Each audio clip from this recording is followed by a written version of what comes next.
जब आप बैठेंगे तो कहीं ना कहीं से थोड़ा सा अनकंफर्टेबल आपको लगेगा, क्योंकि यहाँ पर फीचर्स का समंदर है। और जिस तरीके से मतलब ये स्ट्रेस में स्टार्ट होता है, मुझे लगता है कि उसमें थोड़ा काम करना चाहिए था। डायरेक्ट इंजेक्शन है, बट इस तरीके की डायरेक्ट डिस्टर्बेंस नहीं देनी चाहिए। मुझे लगता है कि कुछ यहाँ पर और करने की जरूरत थी। लोग उम्मीद कर रहे थे ना कि बहुत बड़े कुछ मिरेकल की, तो वैसा तो नहीं हुआ है, बट हाँ काफ़ी हद तक काम हो गया है। तो यहाँ पर अभी ये अंडर 10 हो गया है माइलेज। 200-250 किलोमीटर चल लूँगा मजबूरी में। नमस्कार, मैं अमित द्विवेदी आप सभी का स्वागत करता हूं अपने चैनल पावर ऑन व्हील पर। और मेरे साथ में इस समय टाटा कर्व है। और आपने इसके पहले मेरा वीडियो देखा था ईवी के साथ में, लेकिन ये पेट्रोल, दो पेट्रोल के विकल्प मिलते हैं। 1.2 लीटर का एक जो नया पेट्रोल इंजन आया है वो इसमें इंट्रोड्यूस हो गया है। इसके अलावा नया डीजल इंजन 1.5 लीटर का आपको मिलता है। इसके साथ में कंपनी बहुत सारे दावे करती है, क्योंकि जो नया पेट्रोल इंजन है 1.2 लीटर वाला वही मैं चला रहा हूँ, जो कि 125 PS का पावर आउटपुट देती है। उससे निकलता है 225 Nm का टॉर्क। मैं क्या करने वाला हूँ, एक माइलेज टेस्ट करके दिखाने वाला हूँ, क्योंकि भैया कूपे एसयूवी की शुरुआत हो चुकी है और अब 2-3 ऑप्शन आपको यहाँ पर मिल जाते हैं इस सेगमेंट पे। तो वहाँ पर अगर इसकी बात करेंगे तो अपने पेट्रोल इंजन के सहारे, क्योंकि ये इंजन काफ़ी लोग पसंद करने वाले हैं और मुझे लगता है इनकी सेल्स में बहुत बड़ी भूमिका निभाने वाला है ये इंजन। तो मैं इस नए इंजन को टेस्ट करके आपको बताऊंगा माइलेज कि भैया कितना माइलेज दे सकती है। कंपनी ने कोई दावा नहीं किया है, तो हमारे ऊपर है कि हम इसको कैसे टेस्ट करेंगे। तो मैं गोवा में हूँ, सबसे पहले इसका टैंक फुल करवाएंगे, पूरा ब्रिम टू ब्रिम होने वाला है सिस्टम। और इसके बाद में इस गाड़ी को लेकर निकलेंगे और गोवा की सड़कों पर चलाएंगे। हाईवे भी थोड़ा सा चलाने की कोशिश करेंगे जितना मिलेगा, और 80-90 किलोमीटर चला के बताएंगे कि इसने मुझे कितना माइलेज दिया है। साथ में और क्या बताऊंगा, कितनी कंफर्टेबल है, चलाने में कैसी है, जब उबड़ खाबड़ रास्ते आते हैं वहां से निकल सकती है या नहीं निकल सकती है, एसी का परफॉर्मेंस कैसा रहता है, एडास लेवल 2 दिया गया है वो किस तरीके से काम करता है, और इसके अलावा जब बूट स्पेस की बात करेंगे वहां पर किस तरीके का सामान रखने की आपको जगह मिलती है, और क्या ये प्रैक्टिकल है। इन सभी सवालों के जवाब के साथ हाजिर हैं अमित द्विवेदी। तो चलिए शुरू करते हैं इस वीडियो को, लेट नहीं करते हैं, पहले पेट्रोल पंप पर पहुंचते हैं और भरवा लेते हैं इसका टैंक, और फिर घूमते हैं गोवा और बताते हैं इस गाड़ी के बारे में।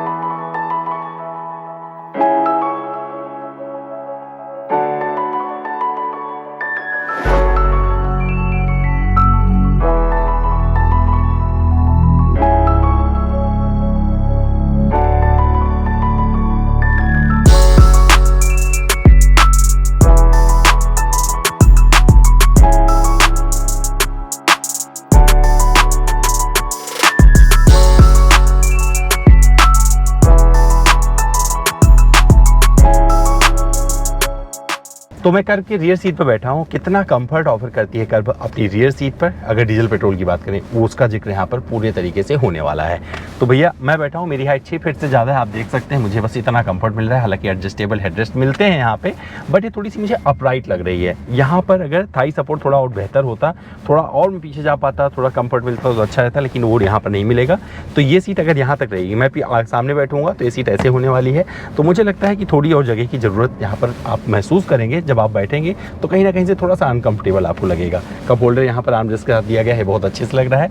और क्वालिटी वगैरह, मतलब जिस इंटीरियर की क्वालिटी है उसका कोई जवाब नहीं, उसको कंप्लेन ही नहीं कर सकते हैं। पानी की बोतल यहाँ पर रख सकते हैं, फंसाना पड़ेगा आपको, बहुत बड़ी बोतल लगा नहीं पाएंगे, छोटे मोटे सामान यहाँ रख सकते हैं। और जब ऐसे बैठ कर ट्रैवल कर रहे होंगे तो कितना कंफर्ट, मतलब मेरे हिसाब से मुझे लगता है कि कुछ यहाँ पर और करने की जरूरत थी। इन्होंने क्या किया है कि बूट बड़ा कर दिया है। मुझे लगता है बूट ना बड़ा करते, थोड़ा सा छोटा देते तो उसकी जगह जो है यहाँ वाली थोड़ी और बेहतर हो सकती थी।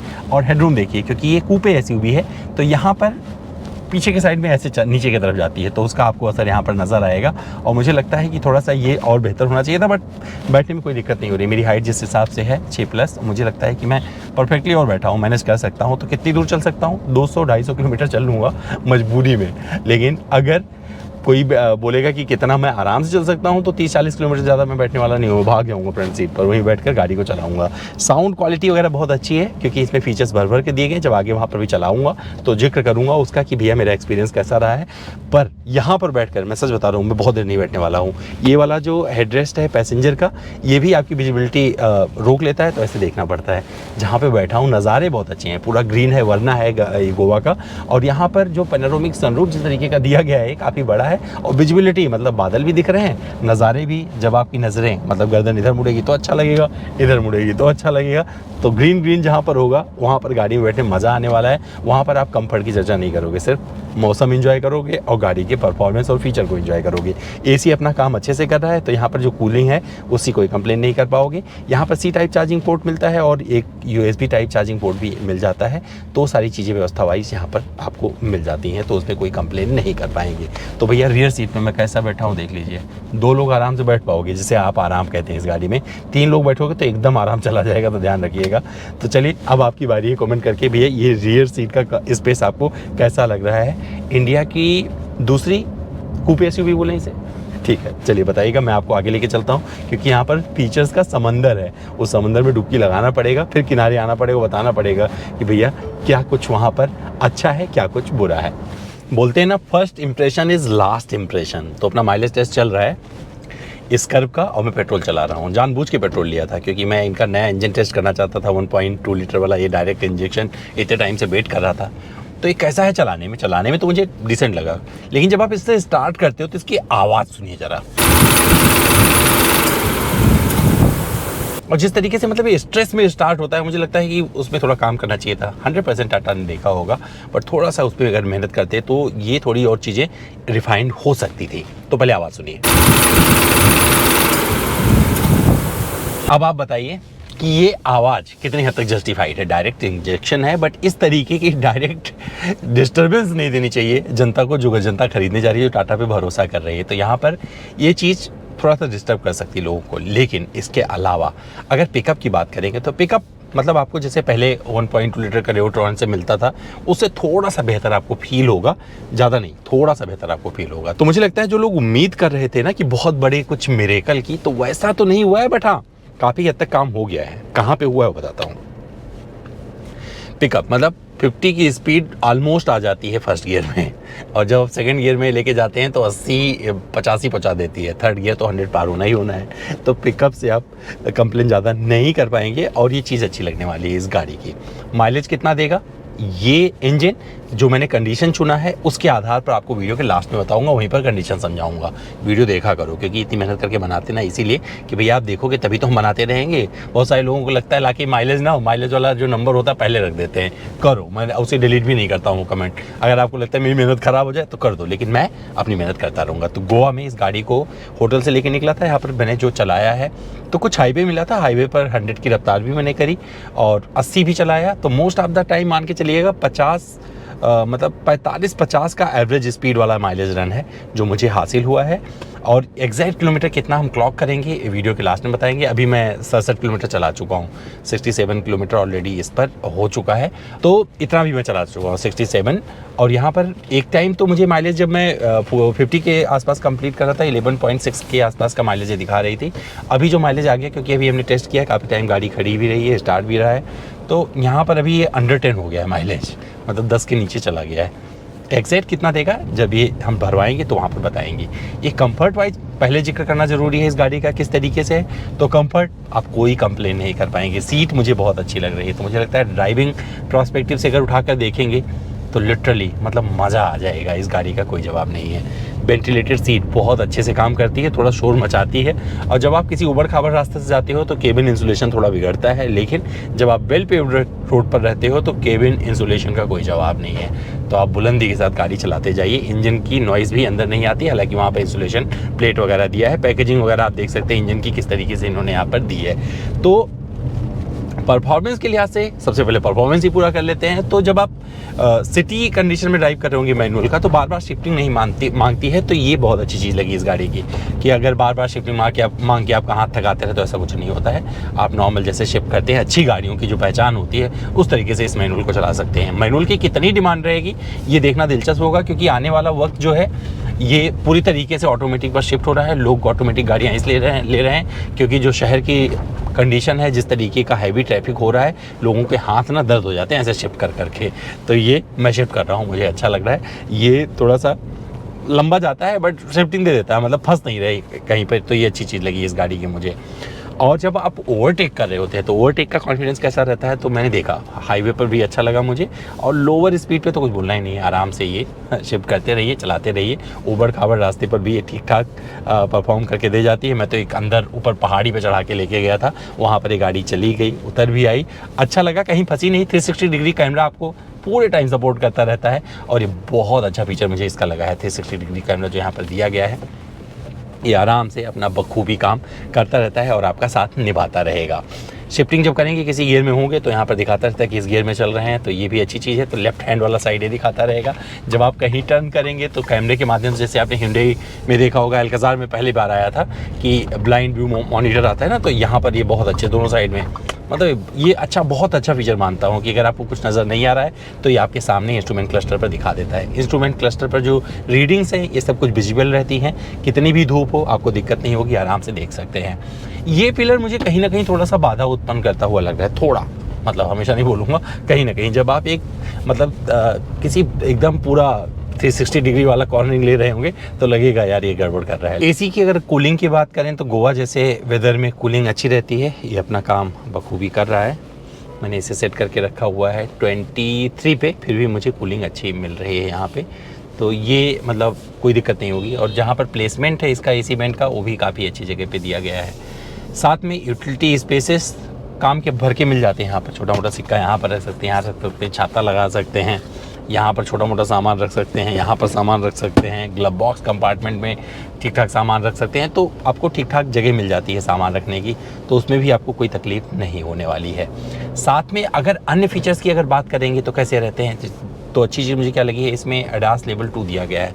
मैं उसे चेक कर रहा था, मुझे लगता है कि जो अब तक का ADAS सबसे बढ़िया ADAS बोलेंगे, जो थोड़ा प्रिसाइज है, वो अब टाटा ने दे दिया है। क्योंकि अन्य कंपनियों की अगर बात करें, जैसे महिंद्रा हो गया, hyundai हो गया, बहुत सारी कंपनियां दे रही हैं ADAS, तो वहाँ पर उसके कंपैरिजन में कहीं ना कहीं से टाटा थोड़ा पीछे रह जाता था। लेकिन अब की बार क्या हुआ है कि इन्होंने काम कर लिया है, अच्छा काम किया। अगर कोई पीछे से आ रहा होता है तो यहाँ पर ब्लिंकर के जरिए पता चल जाता है, तो सचेत करती रहती है। छोटी मोटी चीज़ें, मतलब बहुत सारे फीचर्स इसमें देखेंगे उठा के, जो लिस्ट है ये काफ़ी अच्छी है और ये आपको सपोर्ट करती है ड्राइवर के लिहाज से।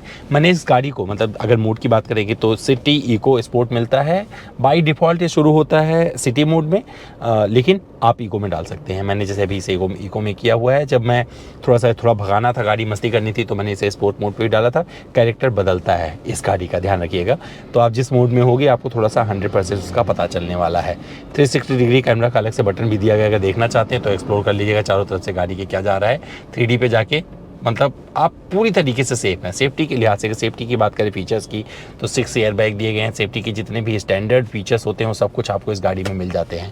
साथ में मनोरंजन की अगर बात करेंगे तो जो स्पीकर, जो साउंड क्वालिटी है वो बहुत लाजवाब है। तो आप किसी भी तरह के गाने सुनेंगे वो भी अच्छा लगने वाला है।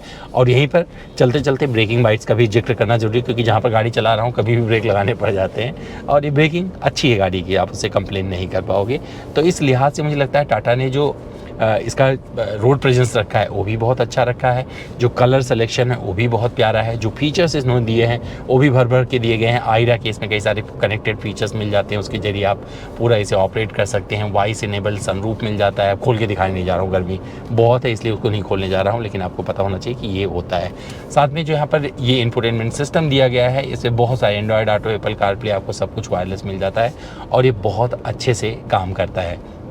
इसके अलावा जो इनके ऐप हैं उसे भी आप आर्केड वाले वो भी आप यूज़ कर सकते हैं। तो कई सारे इसमें ऐप मिल जाते हैं।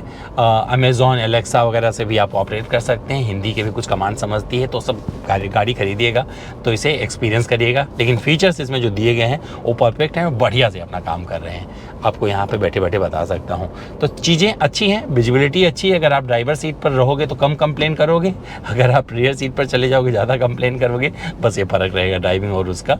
पर मुझे लगता है कि जब और थोड़ा लंबा चलाएंगे, कभी मौका मिलेगा ना, क्योंकि अभी तो गोवा का हमने ट्रैफिक देखा है, थोड़े मोड़े खुले रास्ते देखे हैं, इस आधार पर इस वीडियो को आप तक पहुंचा रहे हैं। पर मुझे लगा मतलब टाटा ने जो काम किया है वो काफ़ी हद तक परफेक्ट है।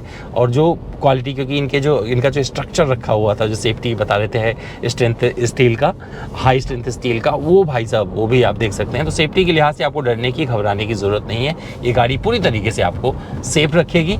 और ये चीज़ बहुत अच्छी लगी है मुझे इस गाड़ी में। ग्राउंड क्लियरेंस की अगर बात करें तो जहाँ से भी गुजरा हूँ कहीं पर दिक्कत नहीं हुई है, और सस्पेंशन भी इसका परफेक्ट रहता है। तो जो ट्रैवल वगैरह है परफेक्ट है। जब बेल पेव्ड रोड आ जाता है तो इसका कैरेक्टर एकदम स्मूथ हो जाता है। जब थोड़ा रास्ता ख़राब होता है थोड़ा सा वहाँ पर आपको थोड़ा अनकम्फर्ट में लेके जाएगी, लेकिन थोड़ी जल्दी आप बाहर निकल आएंगे, तो बहुत ज़्यादा अनकम्फर्टेबल नहीं करती है। लेकिन ये छोटी मोटी ऑफ रोडिंग भी कर सकती है अगर मैनेजेबल है, जैसे कि मैं जहाँ पर चढ़ाया आप देख सकते हैं किस तरीके की ऑफ रोडिंग ये कर सकती है। तो इन चीज़ों को मिलाकर मुझे लगता है इस गाड़ी में वो सारी चीज़ें हैं, वो गुण हैं, जहाँ पर एक सेगमेंट के तहत जिन्होंने शुरुआत की है वहाँ पर लोग इसे पसंद करेंगे। मुझे लगता है इसे बहुत सारे लोग पसंद करने वाले हैं। डीजल में पसंद करेंगे, पेट्रोल में पसंद करेंगे। टाटा कहती है डीजल की डिमांड ज़्यादा है, बट मुझे लगता है कि ये वाला जो वेरिएंट चला रहा हूँ इसकी डिमांड भी बन सकती है। पर फिर भी मुझे कहीं ना कहीं से लगता है कि रेवेट्रॉन पेट्रोल की तरफ लोग ज़्यादा बढ़ेंगे, क्योंकि उनको ज़्यादा एफिशिएंट लगेगा, क्योंकि ये महंगा भी है उसकी तुलना में। तो अपने थोड़े पैसे वहाँ पर बचाएंगे। और डीजल वाले में हो सकता है कि डीजल जिसको पसंद है वो किसी और फ्यूल पर शिफ्ट नहीं होना चाहते हैं, तो 100% वहाँ पर वो बरकरार रखेंगे अपनी छवि। तो 3 इंजन के साथ में इसका माइलेज कंपनी ने नहीं बताया, लेकिन जो मैं बताऊँगा ये वीडियो के लास्ट में आपको पता चल जाएगा। पर ओवरऑल मुझे गाड़ी अच्छी लगी। वाइपर वगैरह भी बहुत अच्छे से काम करते हैं। अब हेडलैम्प की विजिबिलिटी कैसी रहती है, रात में मैंने इसे चलाया नहीं है तो उसके बारे में ज़्यादा जिक्र नहीं कर सकते। ये फर्स्ट ड्राइव इंप्रेशन है, कभी मौका मिलेगा तो लंबा चलाया जाएगा और लंबा माइलेज टेस्ट करेंगे। ये तो सिर्फ 80-100 किलोमीटर का माइलेज टेस्ट आप देख रहे हो जो मैं करूँगा, क्योंकि इससे ज़्यादा मुझे मौका नहीं है, मुझे फ्लाइट पकड़नी है। लेकिन इसके बाद में बहुत सारी चीज़ों का जिक्र और किया जाएगा। जो 18 इंच का यहाँ पर आपको अलॉय व्हील मिलता है ये बहुत अच्छा लगता है मुझे। जिस तरीके का मतलब वीडियो में दिख रहा था मुझे बहुत प्यारा लगा, और बाहर से गाड़ी का लुक बहुत अच्छा लगता है। बहुत सारे लोग देख रहे हैं, पूछ रहे हैं, तो ये भी टाटा के फेवर में जाती है। तो भैया अब थोड़ा सा और चलाते हैं इसे और फिर लेके चलते हैं पेट्रोल पंप पर, पेट्रोल भरवाते हैं और देखते हैं कितना दिया है इसने मुझे। 6 स्पीड का जो मैनुअल ट्रांसमिशन है, शिफ्ट कर रहा हूँ इतनी देर से ना, कितना कुछ कर पाया हूँ। वो देखते हैं क्या 10 के ऊपर जाएगी या फिर 10 पर ही माइलेज सिमट जाएगा, तो ये वीडियो के लास्ट में आपको पता चलेगा। तो थोड़ा सा अच्छा सा ब्रिज आ रहा है, एंजॉय कर लेते हैं। तो थोड़ी सी बात कर लेते हैं डीजल की भी। और डीजल में पहली बार जो है डीसीटी दिया है किसी कंपनी ने, तो इसमें डीसीटी टाटा मोटर्स ने अपने कर्व में दे दिया है। अच्छी चीज़ क्या लग रही है कि यहाँ पर जो माइलेज दिखा रहा है, जो एमआईडी पर माइलेज वैसे भी कर्व के आ रहा है, वो परफेक्टली फाइन है। मतलब वही माइलेज आपको मिलने वाला है। 17.3 का माइलेज यहाँ पर नज़र आ रहा है लगभग 48-49 किलोमीटर चलाने के बाद में। तो मुझे लगता है कि अगर माइलेज की बात करेंगे और परफॉर्मेंस की बात करेंगे तो ये आपको ज़्यादा अच्छा विकल्प लग सकता है। और डीजल से सच में ये अलग लेवल की कहानी लिख रहा है। हालांकि डीजल को मैंने उतना नहीं चलाया है जितना चलाया है पेट्रोल को। पेट्रोल का माइलेज टेस्ट चल ही रहा है, वो तो वीडियो के आपको लास्ट में पता चलेगा। लेकिन इसका जो ड्राइव एंड फील थोड़ा सा मुझे मौका मिला एक्सपीरियंस करने का, उसके बारे में बता दूँ। बढ़िया पिकअप मिलता है और एक जानदार आगाज़ यहाँ पर होता है। मुझे लगता है डीजल की सेल कुछ ज़्यादा अच्छी हो सकती है कर्व के लिए। अब ये कितना सही होगा कितना गलत बाद में नंबर्स बताएंगे। आपको क्या लगता है आप यहाँ कमेंट करके जरूर बता सकते हैं। लेकिन यहाँ पर जो अगर डिफरेंस की बात करेंगे डीजल और पेट्रोल में, तो देखिए यहाँ पर केबिन में थोड़ी ज़्यादा आवाज़ आपको पता चलेगी। पेट्रोल वाला थोड़ा शांत रहता है, यहाँ पर थोड़ी सी आवाज़ पता चलेगी। बाकी का सेटअप वही है। और मुझे लगता है अगर मौका मिलेगा तो इस डीजल के साथ में लंबा खेल के आएंगे और तब बताएंगे इसने कितना माइलेज दिया, क्योंकि इसमें वो टैलेंट दिख रहा है जहाँ पर बढ़िया माइलेज निकाला जा सकता है और एक व्यवहारिक कंडीशन में। क्योंकि जो एमआईडी पर नज़र आ रहा है वो एक ही अलग ही कहानी कह रहा है। एसी वगैरह की बात करें तो कूलिंग अच्छी है इस गाड़ी में भी, जैसे पेट्रोल की बात की थी।